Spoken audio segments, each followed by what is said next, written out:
Hi, I am Adriana Delor, and I help companies create groundbreaking newness in new industries. I am a former innovation executive for companies the size of IBM and Verizon across 12 different industries, and they called on me to make their wildest ideas possible. Without revealing their secrets, but to give an example, let's say a candy brand wanted to launch a fitness app, they would call me. Today, I'm going to give you my expert tips on creating certainty and what I like to call an unfair advantage for pivoting your company or project's direction effectively.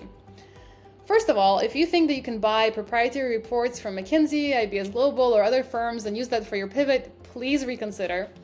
All of your competitors, and really anyone on the internet, has access to this information too. The reports are generalized and surface level, and if everyone has access, you cannot create an unfair advantage.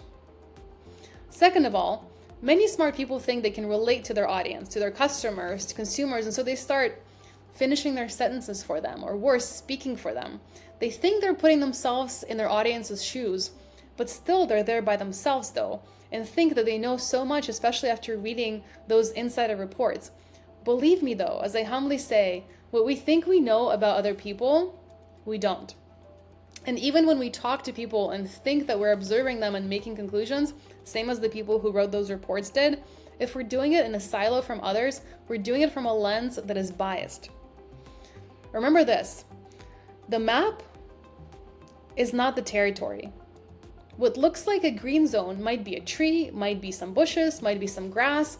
You kind of have to go there yourself to know for sure. And that's exactly what you need to do, metaphorically speaking. Go there yourself if you want to create certainty and an unfair advantage for pivoting effectively. There was a point in one of my gigs where my team hired random anthropologists from Upwork and Fiverr, I think, across the world to go to places and have the experiences that we couldn't. We sent them to places of immense innovation like the Middle East. We sent them to Arctics and deserts because that's where innovation has to happen, in places where it's hard, very difficult to do something comfortably. You might say, well, can't competitors do the same thing, find a way to go there themselves? Well, sure, they can. The difference though is that probability-wise, if two people ask the same questions to the same person, they will each walk away with a different interpretation of what happened, of what that person said, meant, their tone, their motive, all of it. So most likely, you will decide to do something very different than your competitor will.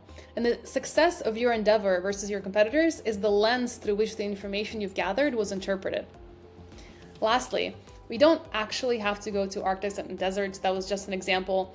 Really effective pivots and an unfair advantage is all about the lens through which you observe and understand people.